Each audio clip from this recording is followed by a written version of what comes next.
मैं प्रभु को धन्यवाद करता हूँ और एक मौका प्रभु ने हमें वचन की ओर ध्यान देने के लिए दिया है।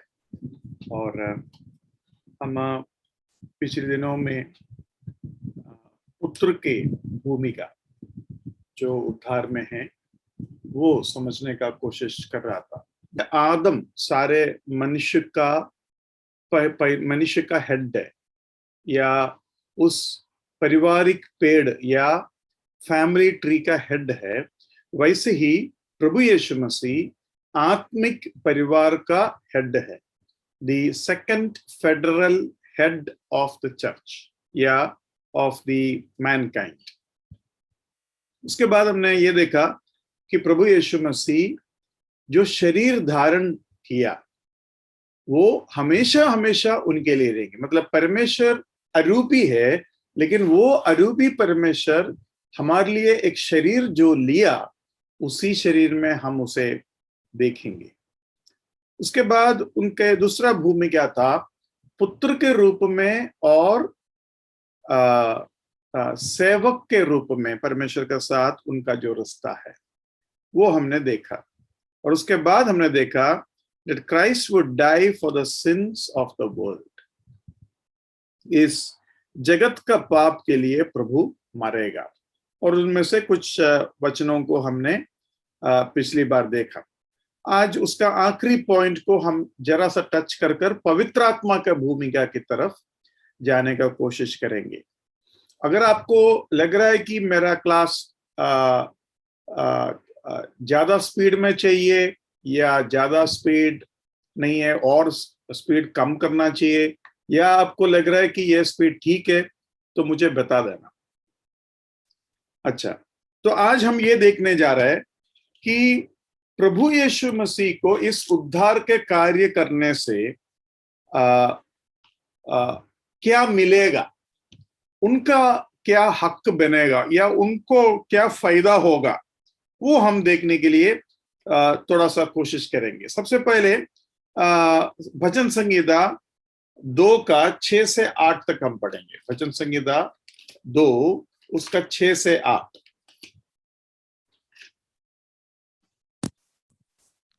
मैं तो अपने ठहराए हुए राजा को अपने पवित्र पर्वत सिय्योन के राजगद्दी पर बैठा चुका हूँ।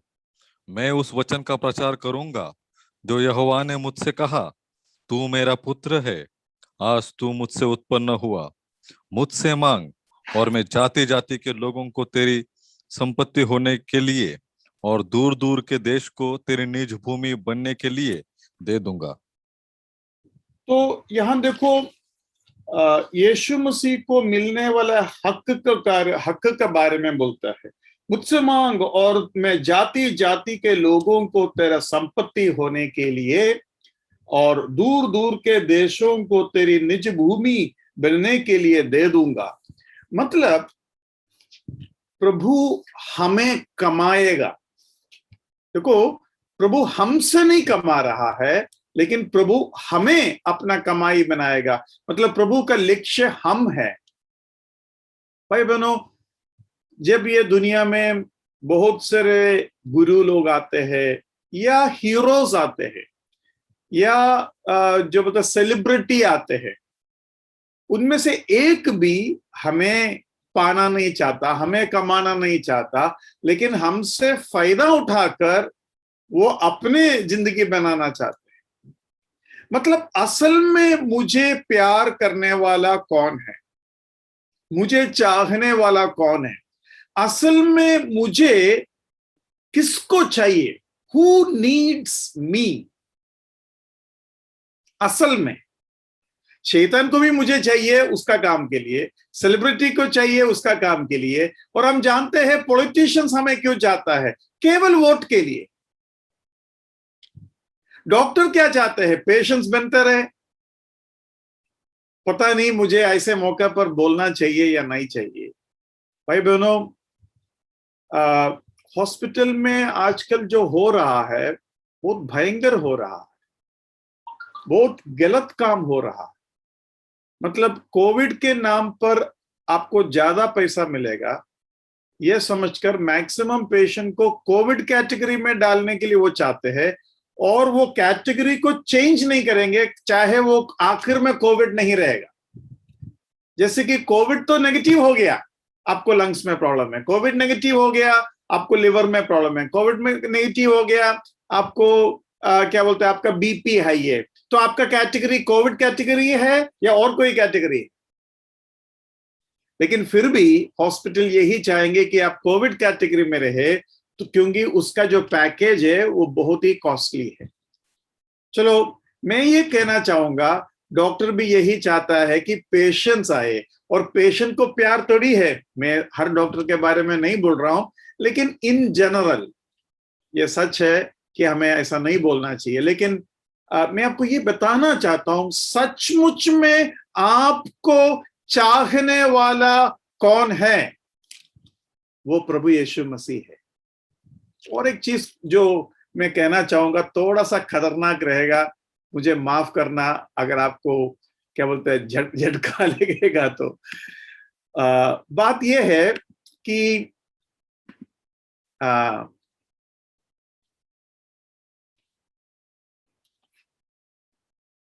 मां का प्यार कैसा है, बाप का प्यार कैसा है, वो तो हम बोलेंगे चलो मेरा मां तो मुझे चाहता है ना, ये सच है कि मां तुम्हें चाहता है, लेकिन दो तीन तरीके से, इसलिए मैंने बोला थोड़ा झटका लगेंगे, बुरा लगेंगे, आप मुझसे क्या बोलते हैं, टॉलरेट मी, मुझे थोड़ा सा सहल है ना।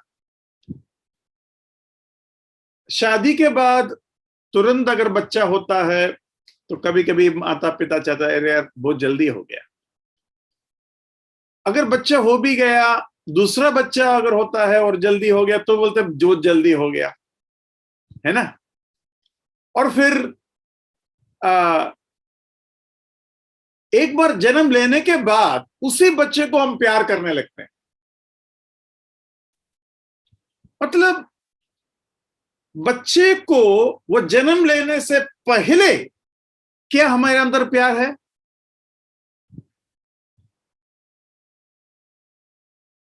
अगर प्यार है तो हम आगे के लिए क्यों नहीं चाहते? हम सभी के पास एक और दो बच्चे में क्यों खत्म हो गया?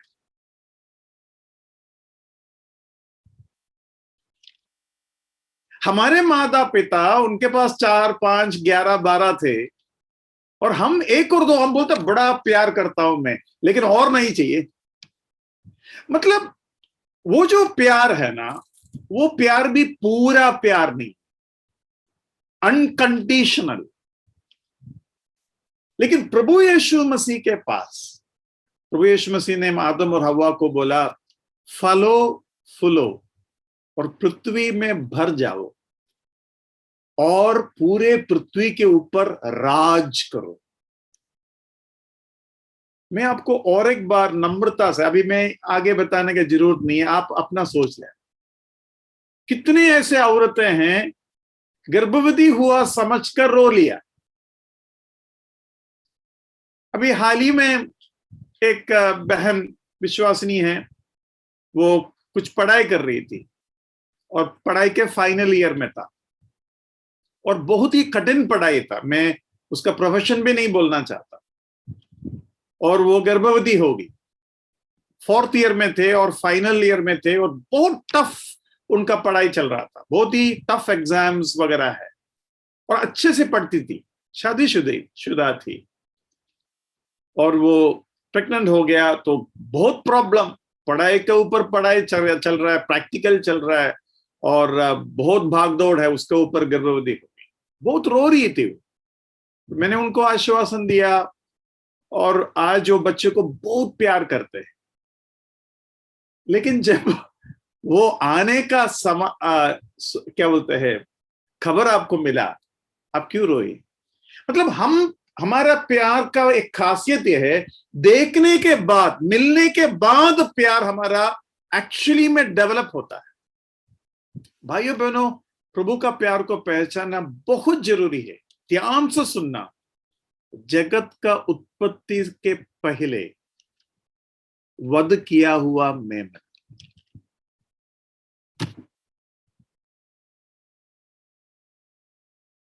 एक साल 2 साल नहीं, इस पिछली 6000 साल में जितने भी बदमाश पैदा हुआ है उन सारों के लिए मुझे को भी मिलाकर प्रभु यीशु मसीह अपना जान दिया, और एक पल भी उनके अंदर वो नफरत नहीं आया। वो कहते रहा, मैं पापियों के लिए आया, मैं पापियों के लिए आया। हे बोझ से दबे हुए लोग मेरे पास आओ, हे प्यासे लोग मेरे पास आओ। इसलिए वो वेश्या औरत के सामने भी आराम से खड़ी रही और कहा, मुझे थोड़ा पानी पिला दे। उस वेश्या औरत को दूसरी जगह पर हम देखते हैं, बोलता कोई भी तुम्हें दंड नहीं दी, मैं भी नहीं देता, जा और पाप मत कर। इतना प्यार दुष्टात्मा से ग्रसित लोगों के लिए। वो चोर जो प्रभु को दूसरे चोर के साथ मिलकर टट्टे में उड़ाया और उसके बाद बोलता है मुझे याद कर, और यीशु मसीह बोलते हैं याद करने के तो दूर हो गया यार, आज तुम मेरे साथ परदेसा में है। प्रभु का प्यार का पहचान अलग है। कल ही मेरे को, मैं एक IAS ऑफिसर से बात कर रहा था और हमारे बीच में बहस ये हुई कि उन्होंने कहा कि शैतान अपना राज को नाश नहीं करेंगे, इसलिए कोविड वैक्सीन के द्वारा जो रूमर फैल रहा है कि मनुष्य को वो क्या बुरा असर करेगा, ये सच नहीं हो सकता, क्योंकि सारे जगत के लोगों को, मतलब अविश्वासी लोगों को घाटा लाकर शैतान को क्या मिलेगा? शैतान का अपना राज्य है। तो मैं उन्हें ये बता रहा था, क्या शैतान अपने राज्य के प्रजा को प्यार करते हैं? भाइयों बहनों, मैं आपको ये बताना चाहता हूं, शैतान के नीचे करोड़ों अशुद्ध आत्माएं हैं, और ये अशुद्ध आत्माएं जानते हैं कि हमारा मालिक और हमारा प्रभु जो शैतान है वो हमसे प्यार नहीं करते। मतलब गुंडे लोग आपस में बड़ा एकता है, लेकिन क्या वो प्रेम है? गुंडे लोग आपस का एकता इसलिए है क्योंकि उनका जिंदा रहना, सर्वाइवल के लिए एकता जरूरी है। पुलिस में एकता है, पॉलिटिशियंस में एकता है, पार्टी के लोगों में एकता है। ये जो एकता है केवल अपना सर्वाइवल के लिए है। और मैं आपको बता दूं, जब अशुद्ध आत्माएं एक आदमी के ऊपर था तो यीशु मसीह ने उनसे नाम पूछा। क्या नाम बताया? बताइए कोई तो। सेना। हाँ, सेना। Thank you. मैं प्रभु को धन्यवाद करता हूं कि मेरा सामने 70 पार्टिसिपेंट्स है, मतलब 70 वीडियोस है, मतलब 70 लोग लॉग इन किया है, और कम से कम हर वीडियो में 1 2 3 4 तक आ सकते हैं। मतलब लगभग 200 के आसपास लोग मुझे सुन रहा होगा, लेकिन मैं एक ही वीडियो को देख रहा हूं। केवल दिनेश ब्रदर वीडियो खोला है, बाकी किसी का चेहरा देखने का भाग्य मुझे नहीं मिल रहा है। कितना अजीब लगता होगा ना कि आप एक ही परिवार को सिखा रहा है और बाकी बस थोड़ा सा राय बताया। लेकिन मैं आपको ये बताना चाहता हूं, हाँ, क्या नाम पूछा था, क्या नाम बोला था? लेगियोन बोला। लेगियोन का नाम का मतलब क्या है? लेगियोन का नाम का मतलब क्या है? सेना, आर्मी। हाँ जी, सेना एक सही शब्द है, लेकिन उसका रियल मीनिंग वो भी नहीं है। उसका रियल मीनिंग है वी आर मेनी, हम बहुत है, हम अनेक है। वी आर मेनी, उसका रियल मीनिंग क्या है पता है? उसका रियल मीनिंग ये है, हम एक नहीं है, हम बहुत लोग हैं यहां, हम लेगियोन हैं। अब मैं आवाज कम करके बोलूं या इसी आवाज में बोलूं मुझे नहीं पता।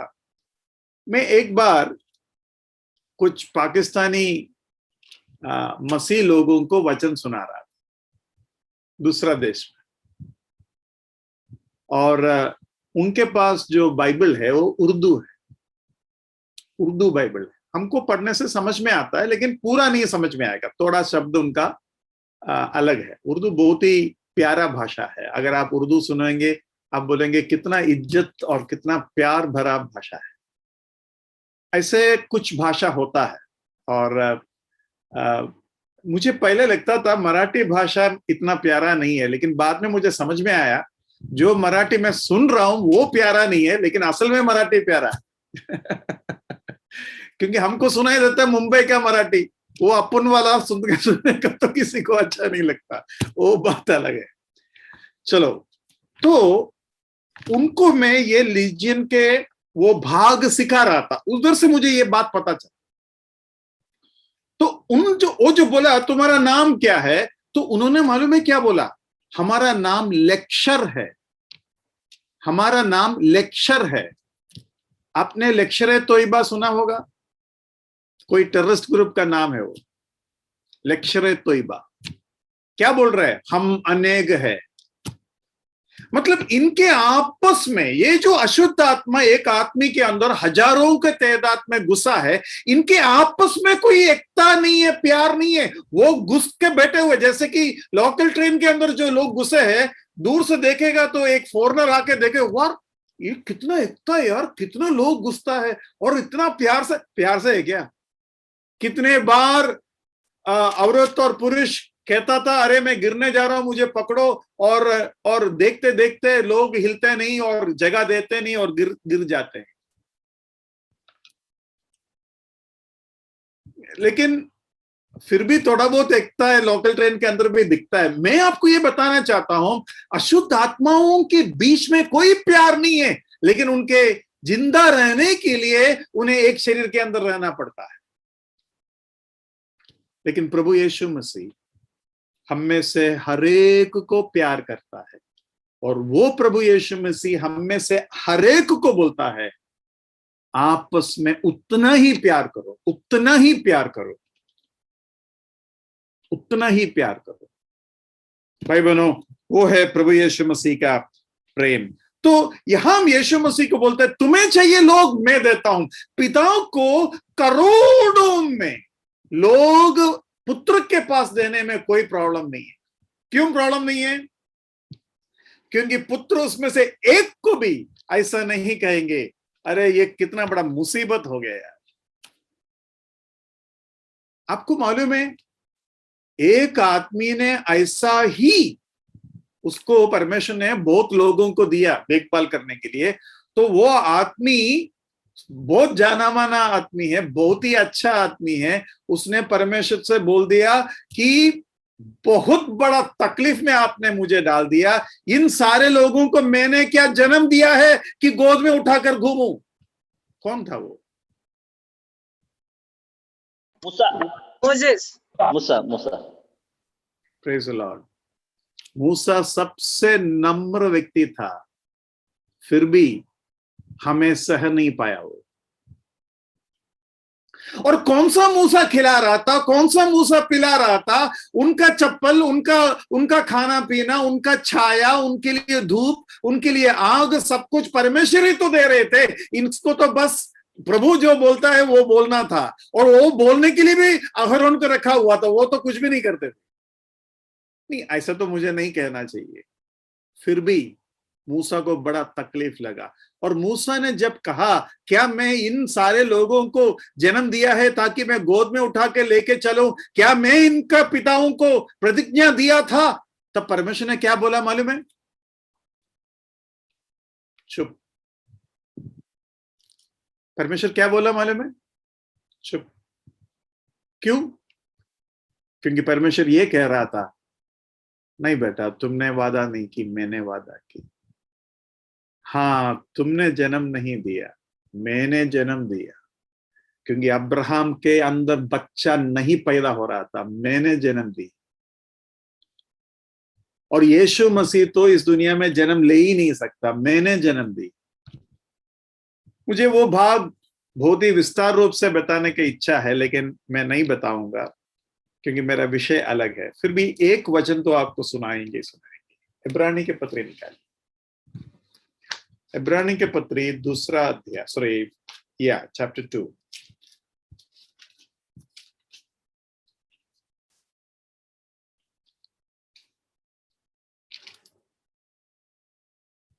उसका 13 पढ़िए।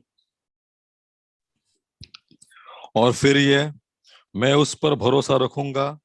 और फिर ये, देख, मैं उन लड़कों सहित जिसे परमेश्वर ने मुझे दिए।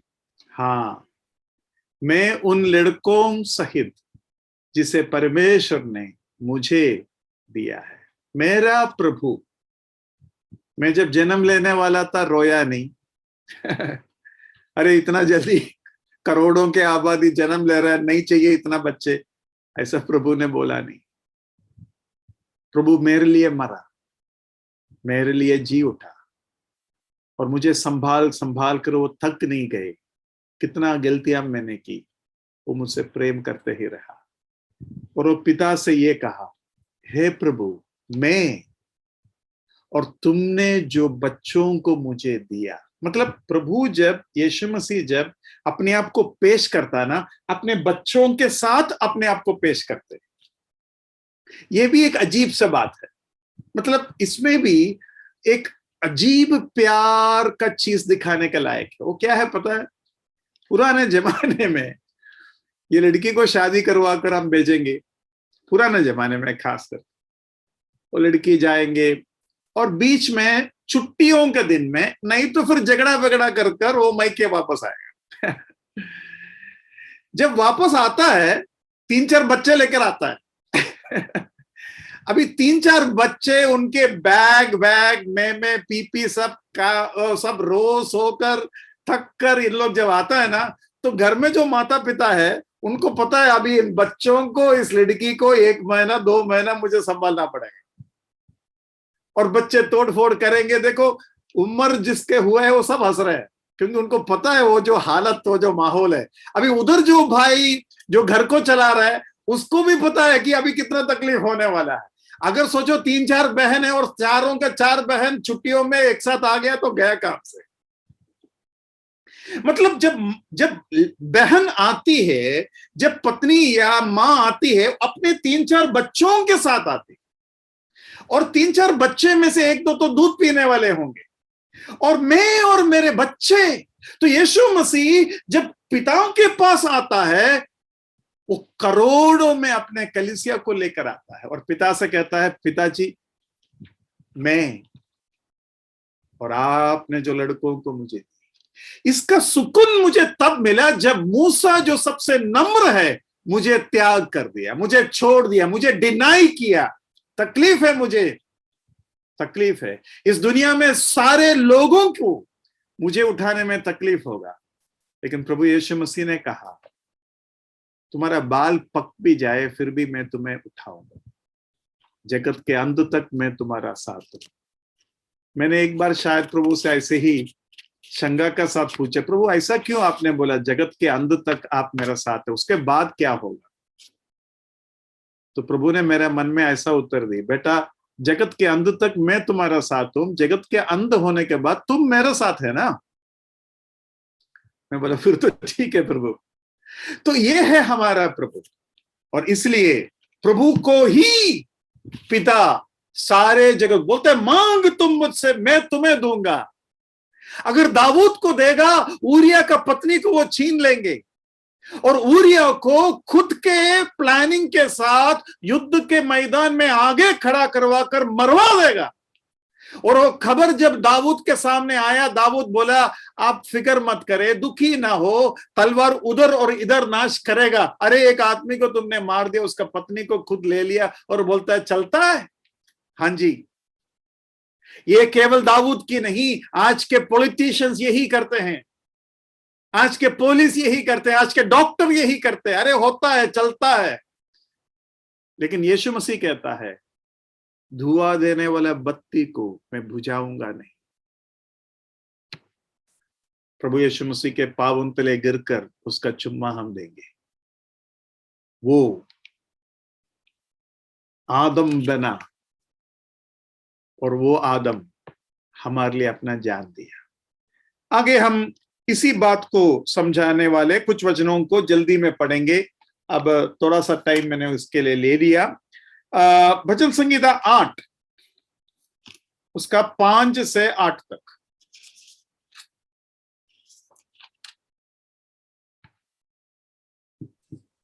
क्योंकि तूने उसको परमेश्वर से थोड़ा ही कम बनाया है और महिमा और प्रताप का मुकुट उसके सिर पर रखा है।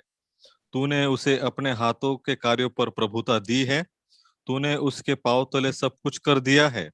सब भेड़ बकरी और गाय बैल और जितने वन पशु है, आकाश के पक्षी और समुद्र की मछलियां और जितने जीव जंतु समुद्र में चलते फिरते हैं, हाँ, हे यहो। या तो सब कुछ प्रभु को दिया। देखो भाई बहनों, जब कोई अधिकार में आते हैं, कोई भी अधिकार में आए, बाद में हम पछताएगा ही पछताएगा। शाऊल अधिकार में आया, इस्राएल पछताया। दाऊद अधिकार में आया, इस्राएल पछताया। आपको क्या लगता है? सुलेमान अधिकार में आया, सुलेमान का समय सबसे शांति का समय और सबसे आर्थिक आशीषों का समय था, सुलेमान का समय। और सुलेमान के मृत्यु के बाद सुलेमान का बेटा से इस्राएल के लोग क्या कहा? सुलेमान के मृत्यु के बाद सुलेमान के बारे में इस्राएल के लोग सुलेमान के बेटा रहब्याम से क्या बोला? हे प्रभु, आपका पप्पा, आपका पिता का बोझ हमारे ऊपर बहुत भारी था, थोड़ा सा हल्का कर दे।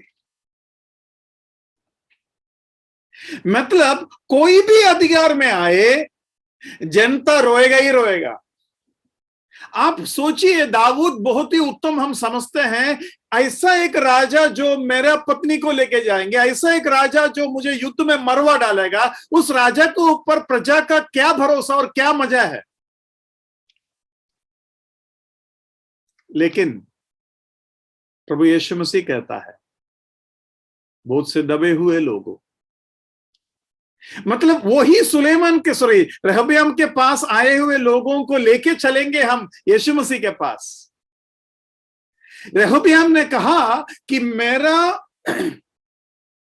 बाप का उंगली, माफ करना, मेरे बाप का कमर के बराबर मेरा छोटा उंगली होगा। मेरा बाप का कमर के बराबर मेरा छोटा उंगली होगा। अभी बाप का कमर तो इतना होगा, सोचो, तो उतना उसका छोटा उंगली है। मतलब ये पूरे हाथ कितना बड़ा होगा। इस हाथ से एक मार मिलेगा ना।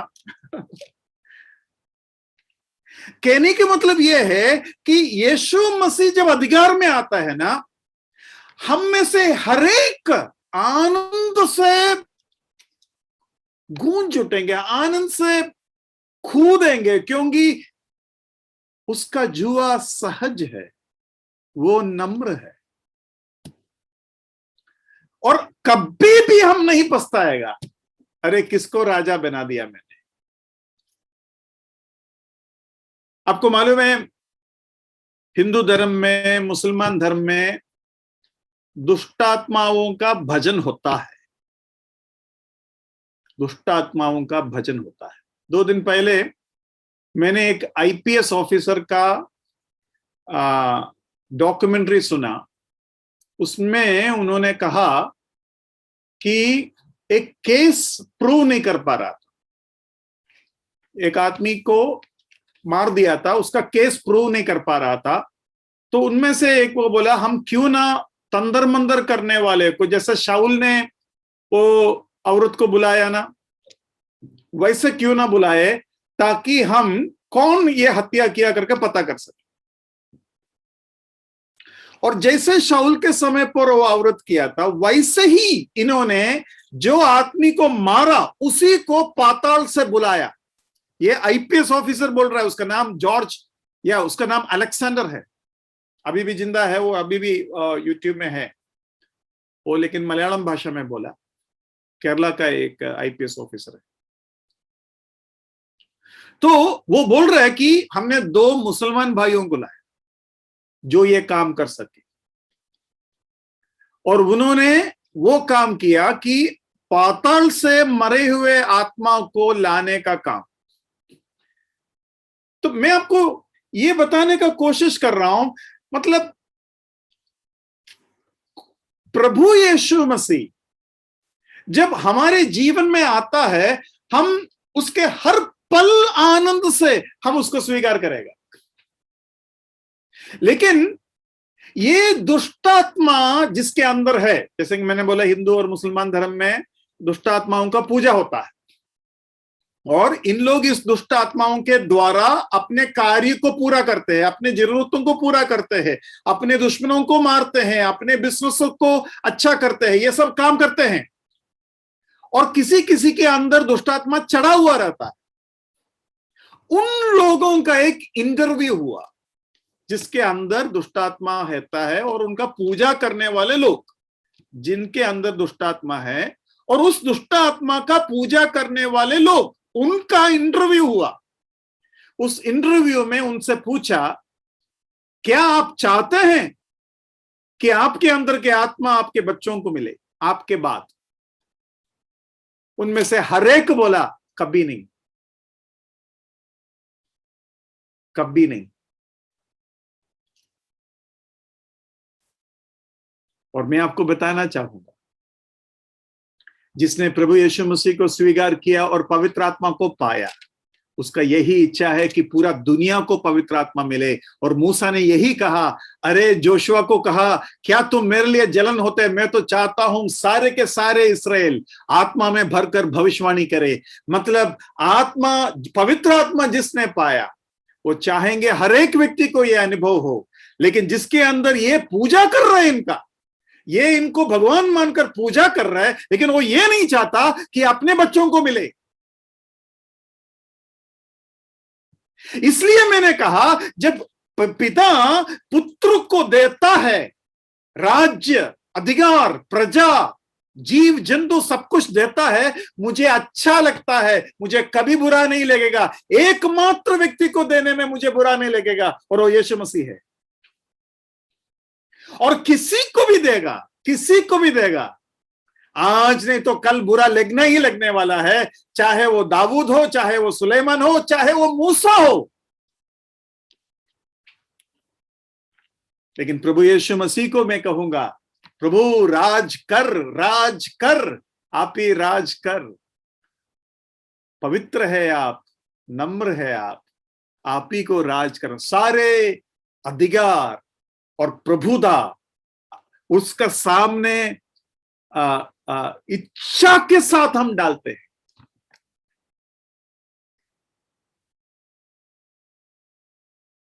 आगे पढ़ेंगे 22 का 27।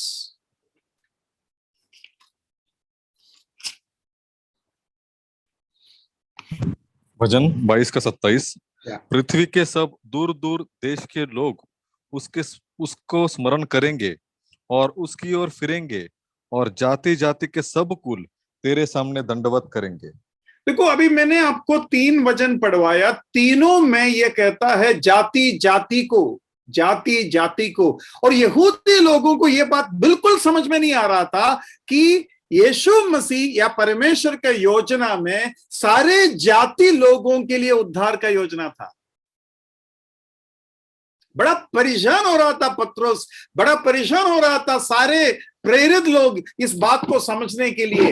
लेकिन प्रभु ने उसको झटके के साथ एक एक हादसाओं के द्वारा समझाया प्रेरितों के काम पर, और आखिर में उन्होंने मान लिया, हाँ प्रभु, हमें समझ में आया कि आपके योजना केवल इस्राएल के लिए नहीं है, लेकिन सारे जातियों के लिए है। तो हम प्रभु को धन्यवाद करेंगे, इतना अनोखा ये जो परमेश्वर का योजना में यहां बताया जाता है 3 चीज। एक, प्रभु को मिलेगा, दूसरा प्रभु को देगा, और तीसरा प्रभु को देते वक्त देने वाला प्रभु, देने वाला पिता, और दिला रहा कर कर जानने वाला हम, तीनों आनंद मनाएंगे, तीनों आनंद मनाएंगे। जब रेहब्याम बहुत ही कठिन रूप से उत्तर दी, तब इस्राएल के लोग मालूम है क्या कहा? हे इस्राएल, अपने अपने तंबुओं में वापस जा, दाऊद के वंश में और यहूदा गोत्र में हमें क्या हक है? मतलब हमें कोई हक नहीं, यहूदा और दाऊद के वंश में हमें कोई हक नहीं। हे इस्राएल, तुम्हारे तंबुओं में वापस चले जा। लेकिन सारे जाति क्या कहता है? दाऊद के पुत्र यीशु मसीह में हमें हक है। हालेलुया। यह फर्क है। प्रभु को धन्यवाद करेंगे। सचमुच में इसमें से एक चीज भी सही रूप से समझ में आएगा ना, पूरा उम्र धन्यवाद और आराधना करने के लिए काफी है। लेकिन हमें इसमें से एक भी चीज पूरा नहीं समझ में आता। यह कितना बड़ी बात है कि अन्य जातियों को अति पवित्र जगह पर घुसने का, प्रवेश करने का हक प्रभु यीशु मसीह जो महायाजक के द्वारा हम याचकों को मिला। किसको समझ में आएगा? नहीं, हमें नहीं समझ में आएगा, क्योंकि कुछ चीजें ऐसा होता है वो बहुत बड़ा होने के बाद हमें कुछ समझ में नहीं आएगा। हम आगे देखेंगे दानियल 7 का 13 और 14।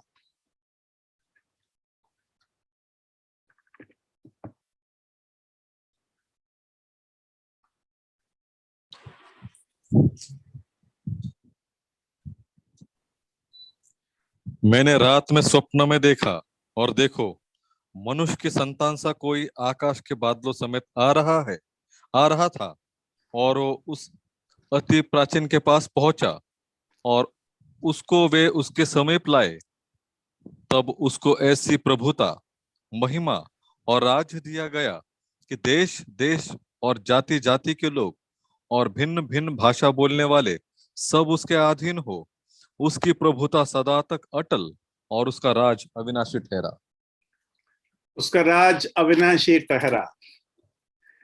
सोचो कि आज कोई भी पॉलिटिकल पार्टी के बारे में अगर मैंने ऐसा कह दिया कि ये पार्टी अभी हटेगा नहीं, 5 साल के बाद इलेक्शन होगा नहीं, और उसका प्रभुता सदा तक अटल और उसका राज्य अविनाशी ठहरेगा, हम सब के सब रोएंगे।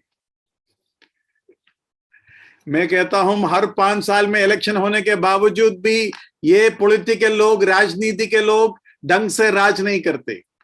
अगर इनको बोला जाएगा आपका पार्टी परमानेंट है, तो फिर हमारा तो परमानेंट ही सत्यानाश हो गया समझो।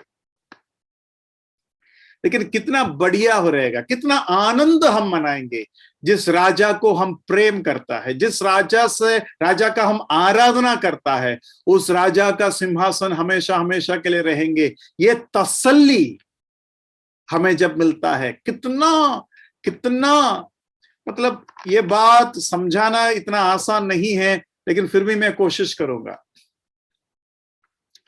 बाइबल में सुलेमान जब राजा बना, हम जानते हैं कि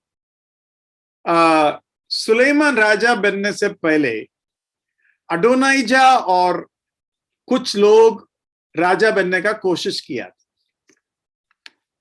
लेकिन तुरंत वो लोग पीछे हट गए और सुलेमान राजा बन गए।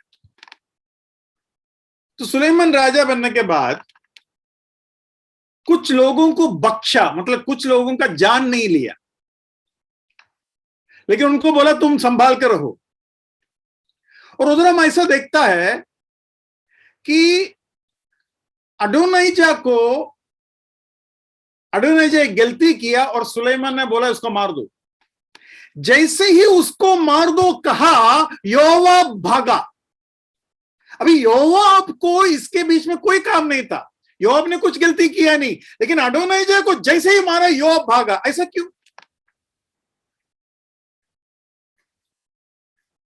दूसरे रूप से बताता हूं।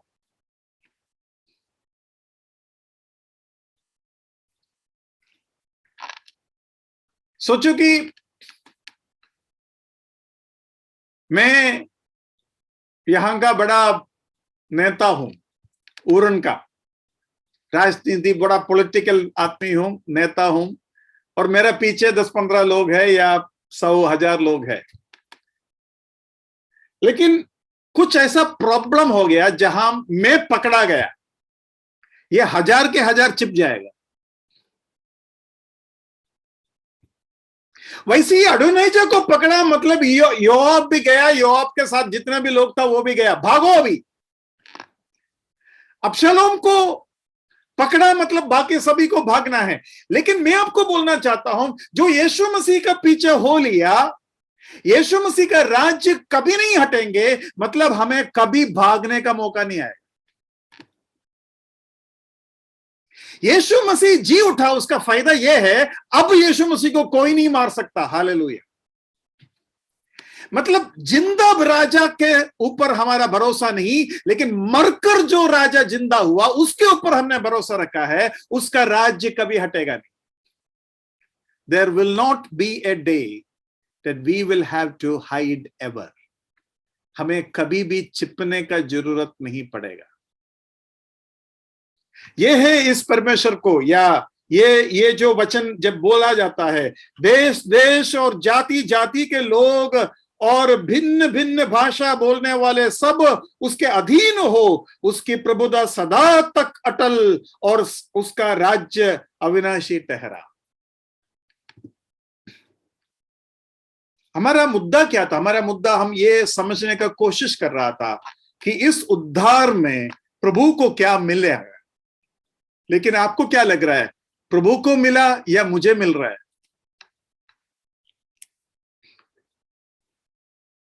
यह सच है कि प्रभु को मिल रहा है, क्योंकि प्रभु उसको बहुमूल्य समझते हैं। लेकिन जितना प्रभु को मिल रहा है उससे बहुत ज्यादा और अधिक मुझे मिल रहा है, क्योंकि प्रभु को मैं मिल रहा है, लेकिन मुझे प्रभु मिल रहा है। फर्क है उसमें। मुझे पाकर प्रभु आनंद बना रहा है, लेकिन मैं तो प्रभु को पाकर आनंद बना रहा हूं। तो ज्यादा कौन पाया?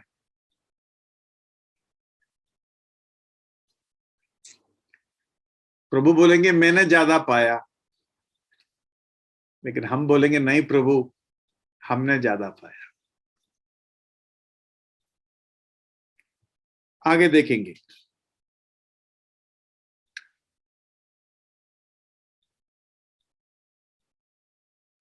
मत्ती 28 का 18, मत्ती 28 का 18।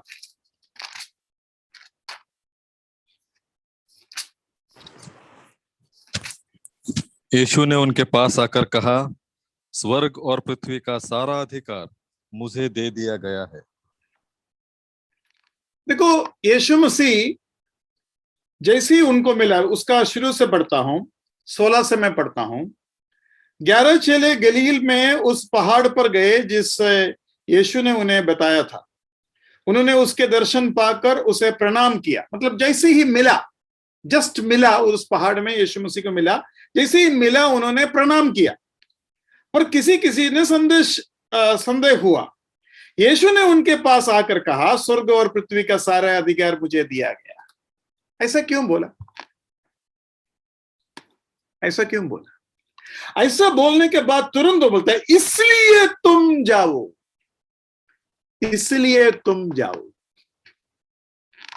हमारा जो अगला पॉइंट है पवित्र आत्मा का जो भूमिका, उसमें सबसे पहला पॉइंट यह है प्रोपगेशन या सुसमाचार फैलाने का काम। पवित्र आत्मा का भूमिका उद्धार में एक ये है सुसमाचार फैलाने का काम, लेकिन वो काम शुरू होता है यीशु मसीह को स्वर्ग और पृथ्वी का सारे अधिकार प्राप्त होने के आधार पर। भाई बहनों, हम क्यों सुसमाचार सुनाते हैं? हम इसलिए सुसमाचार सुनाते हैं क्योंकि यीशु मसीह को सारे अधिकार मिल चुका है। देखो, मैं जब बच्चा था, बच्चा मतलब 7वीं 8वीं में जब पढ़ाई करता था, तो पॉलिटिक्स वगैरह धीरे धीरे समझ में आ रहा था। तो उस समय पर हमेशा कांग्रेस जीता था, कांग्रेस हमेशा जीतता था। कम्युनिस्ट, हमारा उधर कम्युनिस्ट होते हैं केरला में, तो कम्युनिस्ट लोग नहीं जीतते थे मेरा उस समय पर, मतलब हर बार कांग्रेस ही जीत रहा था। तो मैं ऐसा सोच रहा था, अरे ये लोग बेवकूफ लोग हैं, क्यों कम्युनिस्ट के पास जाते हैं? जीतने वाला पार्टी में जाओ ना, तो जीत जाएंगे। मुझे ये नहीं मालूम कि उधर सीट का एक सीमा होता है, हर व्यक्ति को सीट नहीं मिलते, तो सीट चाहिए तो ऑपोजिशन पार्टी में या दूसरा पार्टी में जाना पड़ेगा। मैं सोचता हूं यार जीतेगा कांग्रेस ही जीतेगा कर अगर पता है तो कांग्रेस में ही खड़ा हो जाओ ना। तो यहां क्या हो रहा है, यीशु मसीह राजा बन गया, यीशु मसीह को अधिकार मिल गया, अब वोट डालने में क्या प्रॉब्लम है? मतलब वोट डालकर हम राजा को नहीं चुनते हैं, राजा चुनने के बाद हम वोट डालते हैं कि हम यीशु मसीह के आदमी हैं। तो ये बात हम पूरे दुनिया को बता रहा है, सारे अधिकार स्वर्ग और पृथ्वी के अधिकार यीशु मसीह को दे चुका है, वो राजा बन चुका है, वो सारे अधिकारों से ऊपर है, सारे नामों के ऊपर है। क्या आप वोट यीशु मसीह को देंगे या और किसी को देंगे? इसलिए उधर लिखा है, देखो ऐसा लिखा है, इसलिए किस लिए, इसलिए किस लिए यीशु मसीह को स्वर्ग और पृथ्वी का सारे अधिकार मिला? इसलिए भाई बहनों, आप जब सुसमाचार सुनाने के लिए जाते हैं, कभी कभी डर कर, कमजोर महसूस करते हुए, कभी कभी शर्मिंदा कर शंका के साथ सुसमाचार सुनाते थे। लेकिन इस वचन के आधार पर हमें कैसा सुनाना चाहिए है? ये सच है कि ये दुनिया इस बात को नहीं समझते हैं, और हमारे अंदर जो भावना होता है उसका कारण है, मैं ऐसा गलत नहीं बोल रहा हूं, लेकिन फिर भी इस वचन के अनुसार कैसा होना चाहिए? यीशु मसीह हमें एक्चुअली ऐसा सुसमाचार सुनाएगा तो कैसा रहेगा? कोई घर में जाकर खटखटाया, दरवाजा खोला तो बोला हम आपको एक सुसमाचार सुनाने के लिए आया है, यीशु मसीह को स्वर्ग और पृथ्वी का सारे अधिकार मिल चुका है, आपको यीशु मसीह को अपने हृदय में राजा के रूप में स्वीकार करने के लिए तैयार है या नहीं? वो राजा बन चुका है, स्वर्ग और पृथ्वी का सारे अधिकार उसको मिल चुका है। हम ये सुसमाचार आपको सुना रहा है, आप यीशु मसीह को अपने हृदय में राजा के रूप में स्वीकार करने के लिए तैयार है या नहीं? घाटा आपको होगा, हमें नहीं होगा, हमने बता दिया, हमारा काम पूरा हुआ। चलो ऐसा तो मुश्किल है, लोगों को इतना समझ में भी नहीं आएगा। हम बोलेंगे यीशु मसीह के बारे में सुना है क्या? वो बोलेंगे उषा मिशन सुना है, यीशु मसीह नहीं सुना। तो दुनिया का ये हालत है। लेकिन सच्चाई ये है कि यीशु मसीह का बोलने का तरीका ये है, सारे अधिकार मुझे मिला है, इसलिए जाओ और सारे जगत को ये सुसमाचार सुनाओ। यूहन्ना 3:35 उठाइए, यूहन्ना 3:35। पिता पुत्र से प्रेम रखता है और उसने सब वस्तुएं उसके हाथ में दे दी है। पिता पुत्र से प्रेम रखता है और उसने सब वस्तुएं उसके हाथ में दे दी है। एक चीज आपको अगर पढ़ने का इच्छा है तो ये बात मन में रखते हुए आप वचन के मनन कर सकते हैं। वो ये है कि कुछ लोग बोलते हैं यीशु मसीह को हम कैसा माने कि वो परमेश्वर है। बाइबल में लिखा है एक ही परमेश्वर है, और पिता और पुत्र और पवित्र आत्मा को परमेश्वर कैसा मानेंगे? भाई बहनों, इस पूरे बाइबल में कहीं कोई भी जगह पर एक मनुष्य के हाथ में सब कुछ नहीं देता। अगर यहूदा गोत्र से राजा आएगा, यहूदा गोत्र से एक भी याजक नहीं आएगा। Clear cut. मतलब एक जो बोलते ना, एक जो शब्द है वो मनुष्य को नहीं देता। एक नेता नहीं, एक से ज्यादा प्राचीन होना चाहिए। एक नेता नहीं, एक भाषा था। प्रभु ने बोलता नहीं चलेगा भाई, कई भाषा दे दो। एक झुंड बनकर खड़े रहते थे, उनको अलग कर दिया। 12 गोत्र बनाया। मतलब हर कोई जगह पर एक नहीं रखता है प्रभु। लेकिन जब यीशु मसीह आया, उधर लिखा है सब कुछ एक में, सारे अधिकार, सारे सम्मान, सारे महिमा। अगर आप कोलोसी के पत्र पढ़ेंगे, उधर लिखा है सब कुछ उसके द्वारा बनाया गया, उसके लिए बनाया गया, और उसके बिना कुछ नहीं बना। या सब कुछ यीशु मसीह को इस तरीके से क्यों देते हैं? वो राजा है, वो मनुष्य है, वो आदम है, और वो महायाजक भी है, वो क्या नहीं है? वही कोने का सिरा, वही मन्ना, वही मुकुट, वही आनंद, वही धार्मिकता, वही अनंत काल का जीवन। ये ऐसा क्यों है? पिता को शंका क्यों नहीं होता? पिता को डर क्यों नहीं होता? पिता हिचकिचाता क्यों नहीं है कि यीशु मसीह को सब कुछ देगा तो लोग यीशु मसीह का दंडवत करेगा ना? यीशु मसीह को लोग दंडवत करेगा ना, ऐसा करेगा तो पिता को कभी हिचकिचाहट नहीं हुआ। क्यों? क्योंकि यीशु मसीह परमेश्वर है। और इसलिए यहां लिखा सब कुछ उसको दिया। मतलब कितना कितना आनंद की बात है। मेरा राजा, मेरा महायाजक भी है और मेरा पति भी है। पत्नियों को इसका मजा शायद मिलेगा थोड़ा बहुत, मतलब समझ में आएगा। क्योंकि जब पति ही राजा है और पति ही क्या बोलता है, सॉरी, राजा ही पति है। जब पति ही राजा है और राजा ही पति है, और क्या चाहिए? और इसलिए तो भजन संगीता में लिखा है, हे नारी तेरा राजा को दंडवत कर। अरे राजा को कैसे दंडवत करेगा? क्योंकि वो तुम्हारा परमेश्वर है। कभी कभी प्रेम में ये अन्य जाति लोग गुरुओं का या बड़े बड़े लोगों का दंडवत करने के लिए चाहते हैं, या बाइबल में ही हम देखते हैं भक्त लोग स्वर्गदूतों का दंडवत करते हैं और स्वर्गदूत मना कर देता है।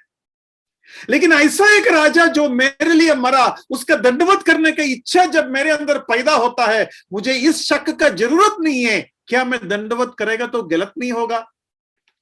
नहीं, आप जमकर दंडवत कर सकते हैं, क्योंकि जिसने आपको बचाया, जो आपका राजा बना और जो आपका पति है, वो ही तुम्हारा बनाने वाला परमेश्वर है। क्या सुकून मिलता है ना, क्या आनंद मिलता है ना। इस आनंद के साथ और एक हफ्ता हम बिताएंगे। मैं चाहता हूं इन बातों को आपके मन में, उद्धार का समझ, उद्धार का क्लास हम ले रहे हैं, लेकिन उद्धार से बढ़कर उद्धारकर्ता का आराधना और प्यार जो हमारे अंदर बढ़ता है, बनता है, वो हमारे लिए सबसे बड़ा धन बने। सभी को और एक बार धन्यवाद करते हुए प्रभु यीशु मसीह के नाम की महिमा।